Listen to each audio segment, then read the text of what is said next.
Hello once again, Dragon Agers! Now we're here to answer another Dragon Age related question. This time from one of my viewers called Maestro? Maestro? Mind you, the spelling is different, but still, Maestro? Maestro? Gosh, that's a turn up for the books, isn't it? Anyway, check out their Faded Travels if you don't know what I'm talking about. Right, to answer your question, you've asked me, how does magic resistance work in the Dragon Age game? And you've heard of Spellpower, and what's all that about? You just want it made clear to you. Right, let's do this. Pretty much most of the spells, obviously not healing, although that would be funny if it did, have a resist chance. Okay, so what happens is the spellcaster either casts or doesn't cast their spell. If it's cast, if it's say on the spell that they can roll a whatever to try and lessen the damage or whatever, usually, or lessen the effect. So if it was like a 2d6 damage, a successful resist might mean it goes down to 1d6. So it usually is just something still, but sometimes it can completely nullify it. Sometimes it might be a dexterity acrobatics, which would obviously suggest you've dived out of the way. Sometimes it might be a constitution stamina, which just means, you were hardy enough to just see it off. You just had that internal grit. So, it's like an ice thing that would stick you to the spot. You've shrugged it off with muscle power or just intestinal fortitude. Okay? Whatever it's asking you to do, you do that. Whatever it says on the spell. Okay? So he's cast the spell at you. Let's just say, it's a 2d6 of damage. So you roll your resist. So let's just say it's going to be a constitution stamina, right?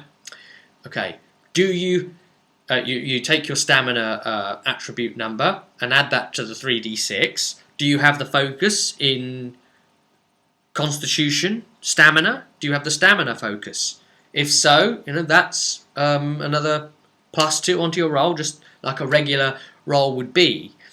Now, that is essentially your magic resist, okay? You don't have a magic resist stat, it's whatever the type of spell gets you to try and resist against. However, if you are a dwarf and you have natural magic resistance, then you have like a +2 magic resist. I think it's +2, is it +2? Or you are a Templar and you get the +1 magic resist. What this would do, essentially, is to add extra on to... Well, actually, no, Templar's +2 as well, isn't it? But if it stacks with a dwarf, then you can only go up to 3 with it. So in the case of the Constitution stamina, you've rolled a 5, you rolled a 4, and you've rolled a 3. That's 12, okay? And your stamina might be 2, so that's a 14. Let's just say you don't have the focus, but you are a dwarf. So then your resistance would be 16, okay? So that's what you're resisting as. So you then say, 16, what's your spell power? Because a spell always uses its spell power versus the resist, okay?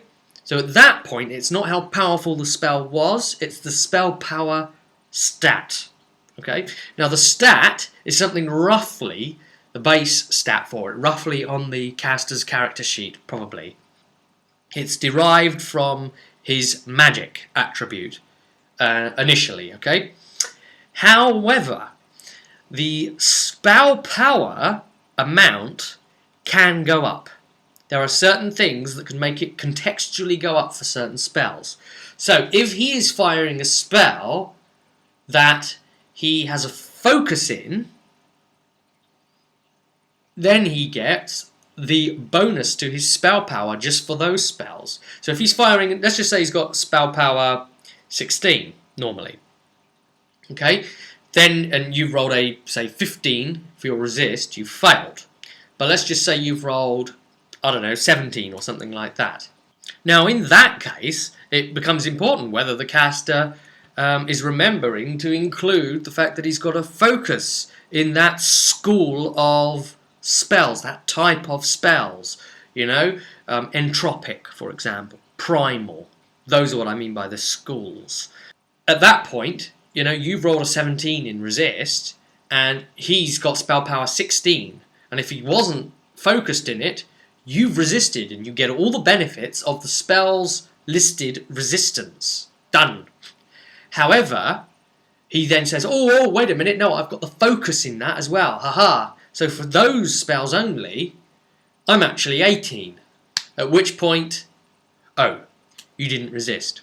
So that's essentially how the two work together and marry into one mechanic to sort out quite how badly these spells will be affecting you. So I hope that helps to answer your question, Maestro. All the best, and I'll see you at the table. Ironically enough.